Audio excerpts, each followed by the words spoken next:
حضرت ابو ہریرہ رضی اللہ عنہ روایت کرتے ہیں کہ رسول اللہ صلی اللہ علیہ وآلہ وسلم نے فرمایا، جس نے اپنے بھائی کی ضرورت پوری کی، اللہ اس کی ضرورت پوری کرے گا۔ صحیح مسلم حدیث نمبر 2699۔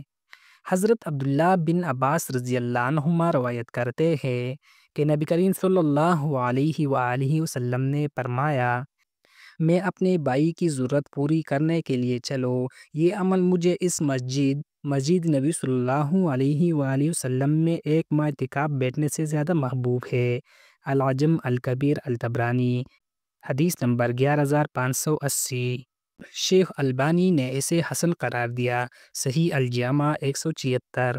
قرآن پاک میں ارشاد باری تعالیٰ ہے، اور بلائی کرو، بے شک اللہ بلائی کرنے والوں سے محبت کرتا ہے۔ سورۃ البقرہ آیت نمبر 195۔ اللہ کے نزدیک اصل محبوب عمل وہ ہے جس میں کسی بندہ مومن کی مدد، آسانی یا بلائی شامل ہو۔